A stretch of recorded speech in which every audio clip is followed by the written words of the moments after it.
नमस्कार, मी दिगंबर शिंदे दिगा पाटील, संपादक एक वृत्त न्यूज चॅनल नांदेड।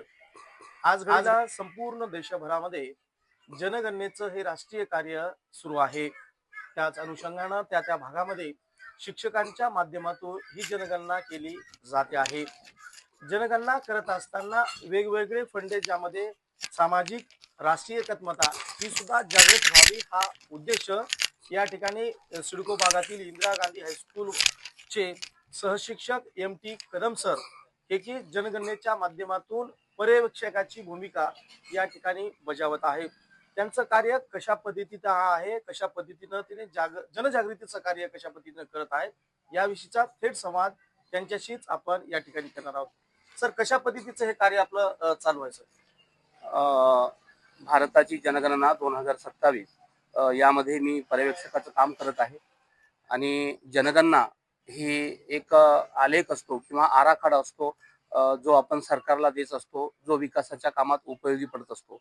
आणि हे काम करत असताना आज जी पर्यावरणाची आपण अवस्था पाहतो, एवढ्या खूप मोठ्या प्रमाणात टेम्परेचर आहे, तापमान वृद्धी झालेली आहे। तर ही कशामुळे झालेली आहे?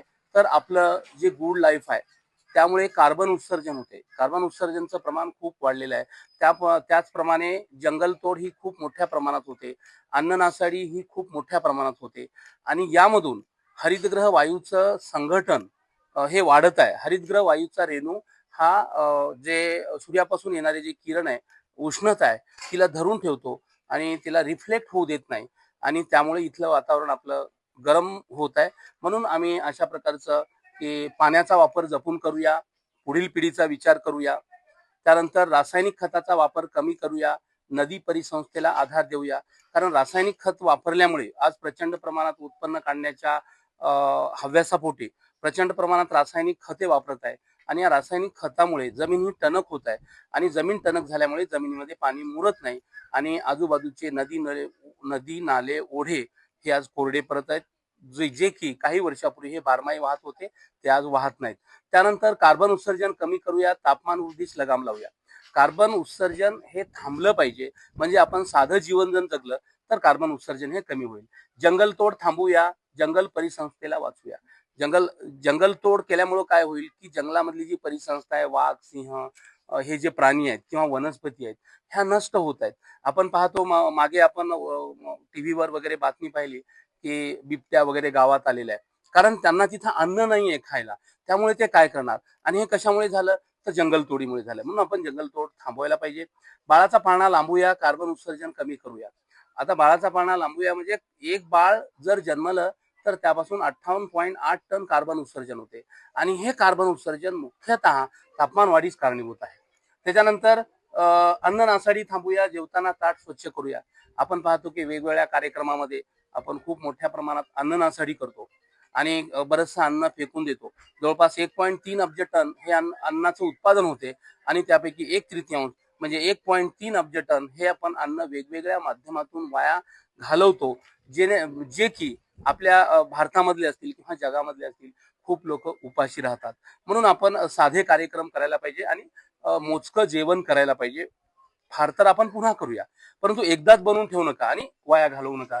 तर अशा प्रकारचे पर्यावरणीय संदेश या जनगणनेच्या माध्यमातून मी माझे प्रगणक देण्याचा प्रयत्न करत आहे। याचं कारण असं की आपण समाजापर्यंत जातो, घराघरापर्यंत जातो आणि हे संदेश जर त्यांना सांगितला आणि निश्चितच त्यांनी थोडी जर काळजी घेतली तर आपलं तापमान कमी होण्यास आणि तापमान कमी होणे म्हणजेच परिसंस्था वाढवणे आणि परिसंस्था वाढल्या म्हणजे आपण आहोत।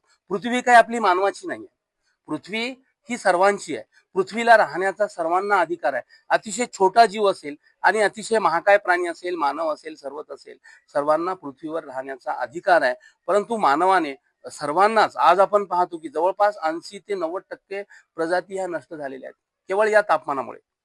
कारण या तापमानावर एक छोटे छोटे जे जीव आहेत ते राहू शकत नाही, ते पूर्ण नष्ट झालेले आहेत। मानवाला उपयोगाचे जे जे प्राणी आहेत तेच प्राणी आज जगत आहेत। म्हणून हे पर्यावरण आपल्याला संतुलित करायचं असेल तर सर्व अर्थाने प्रत्येकाने विचार करावा लागेल, साधं जीवन जगावं लागेल। नैसर्गिक साधन संपत्तीचा हा जपून काटेकोरपणे, जसं आपण गोळ्या औषध घेतो तशा पद्धतीनं आपल्याला वापर करावा लागेल, अन्न तसंच सेवन करावं लागेल. आणि कुठली पाणी वापरताना आपण बऱ्याच वेळेला पाहतो की 1 ग्लास पाणी घेतो, अर्ध पिऊन अर्ध टाकून देतात. मुलं असेल, मोठे माणसं असतील, म्हणजे आपल्याला ही सवय झाली आहे. ह्या सवयी आपल्याला सगळ्या बदलाव्या लागतील. ह्या बदलल्या तर पृथ्वी हा खूप सुंदर ग्रह आहे. एवढा सुंदर ग्रह दुसरीकडे कुठेच नाही आणि मानवजात कुठं अस्तित्वात आहे याचे पुरावे पण नाहीत.